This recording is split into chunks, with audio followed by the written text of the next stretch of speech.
কোরবানির কিছু মাসআলা আমরা শুনি। আমরা কোরবানি দেব, এক নম্বর, আমার যে সম্পদ দিয়ে কোরবানি দেব, যে মাল আছে, এই মালটা হালাল হওয়া চাই। আপনারা যদি গরু দেন তাহলে 7 ভাগে দিতে পারবেন।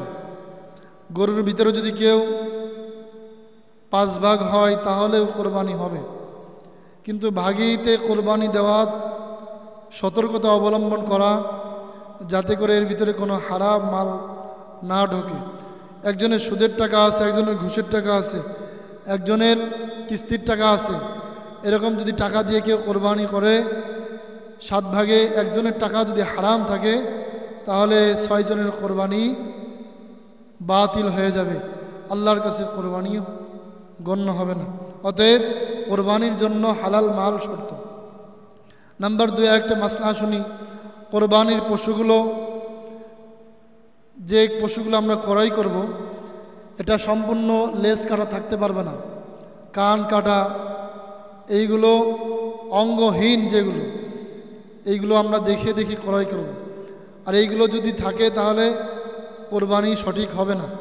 সেজন্য কোরবানির পশু দেখার সময় ভালোভাবে দেখে ক্রয় করা।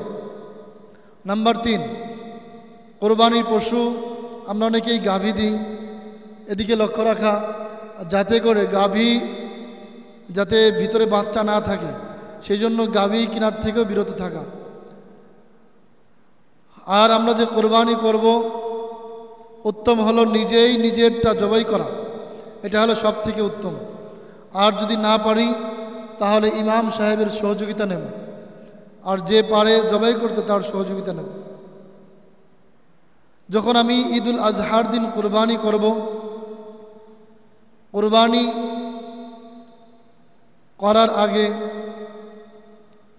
যে আমার পশুটাকে যত্ন সহকারে, সেলফি কেউ তুলব না। সেলফি আমার লাখ টাকার জিনিস, আমি এটা আল্লাহর জন্য দিচ্ছি, অন্তরে আমার নিয়ত আছে, কিন্তু সেলফি তুলে আমার কোরবানি এটাই বুঝাইতে যাচ্ছি যে এই ভাই আমি 1 লক্ষ 5 লক্ষ টাকার কোরবানি দিচ্ছি, এটা আল্লাহকে দেখানো নয়, মানুষকে দেখানোর জন্য।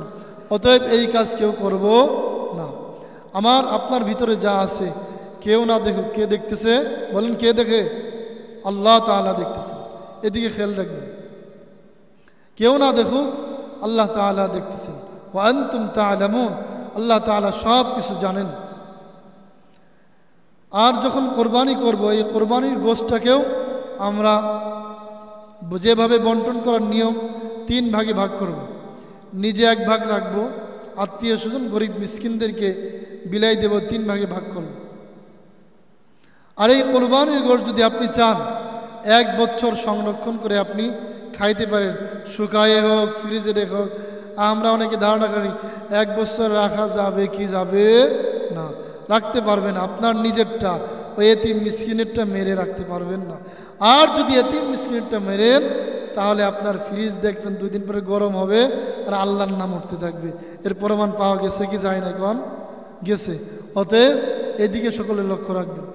আর এই কোরবানির গোশতটা আমরা এতিম মিসকিনদের দিতেই চাই না, আমরা তো পাই, আমরা শুধু বড় লোকদেরই দিই। আর এই চামড়াটা সম্পূর্ণ এতিমদের হক। এই চামড়ার টাকাটা বিক্রি করে এতিমদের দেবেন। এই টাকা দিয়ে মাদ্রাসা মসজিদের বিল্ডিং করা যাবে না, ইমাম সাহেবের বেতনও দেওয়া যাবে না, মাদ্রাসার শিক্ষকদেরও বেতন দেওয়া যাবে না। সকলেই এই দিকে লক্ষ্য রাখবেন যে আমার কোরবানি এটা আল্লাহ তাআলার জন্য, আমার সম্পদ আল্লাহ তাআলার জন্য। যে আল্লাহ সম্পদ দিয়েছেন, ইব্রাহিম নবী যেভাবে সফল হয়েছেন কোরবানি করে, তার নিজের সন্তানকে জবাই দিয়েছেন। আর এই কোরবানি এত বড় দামি, যখন জবাই করবেন রক্তটা পড়ার সাথে আল্লাহ পাক এই কোরবানিকে কবুল করবেন। লা ইয়ানালাল্লাহ লুহুমুহা ওয়ালা দিমাউহা ওয়ালাকিন ইয়ানালুহুত তাকওয়া মিনকুম। আল্লাহ বলে, আমার বান্দা তোমাদের গোশত মাংস কিচ্ছুই আমার কাছে আসে না, একমাত্র আসে ওয়ালাকিন ইয়ানালুহুত তাকওয়া মিনকুম, যে তোমাদের যে তাকওয়া আছে, অন্তরে যে খেয়ালটা আছে, এই তাকওয়া আমি আল্লাহ রব্বুল আলামিনের কাছে পৌঁছায়।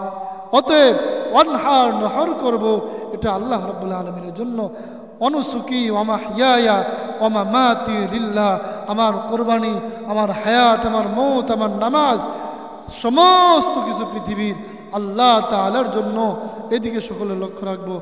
আল্লাহ পাক সুবহানাহু ওয়া তাআলা আমাদেরকে জেনে বুঝে আমল করার জন্য তৌফিক দান করুক, কুরবানি করার তৌফিক দান করুক। আমিন।